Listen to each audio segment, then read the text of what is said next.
He's been referring to the virus as a Chinese virus, and there were also some White House officials who called it the Kung Flu virus today. There are a lot of critics of the president who say that that's racist language, that that's xenophobic. Keep calling this the Chinese virus. There are reports of dozens of incidents of bias against Chinese Americans in this country. Your own aide, Secretary Azar, says he does not use this term. He says ethnicity does not cause the virus. Why do you keep using this? A lot of people say it's racist. It's not racist at all, no, not at all. It comes from China. Shifted to xenophobic wartime Trump. He thinks the only path now is to basically declare the virus public enemy number one, paint it in somewhat racist terms. It was riddled with errors, nationalistic and xenophobic in tone. Due to the virus's origins in China, people have taken to avoiding Chinese restaurants, Chinese people. Chris Hayes, who is an MSNBC anchor on primetime, tweeted this week, "Just astoundingly gross to call it the Wuhan virus." David Gura, who is also an MSNBC reporter, said, FYI, calling COVID-19 the Wuhan virus is racist.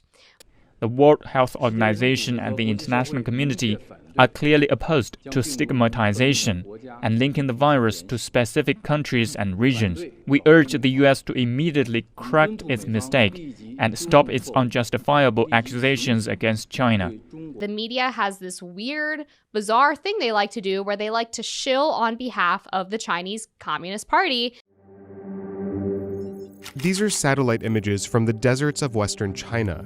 Look closely and you'll see these huge complexes being built. This compound isn't a school or a factory. It's an internment camp. Inside these camps, the Chinese government is detaining as many as 1 million Uyghurs, China's mostly Muslim minority. China used to deny that these places exist. But now we're being given a tour. The message? These are schools, not prisons. Around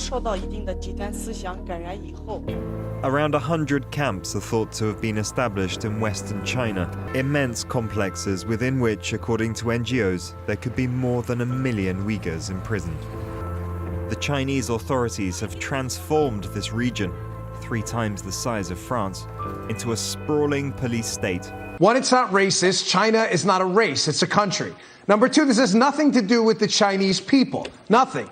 They're not telling us how to do this. This is an effort by a totalitarian regime, their PR machine, and their bots to dictate how the American people speak about this. We're not going to do it.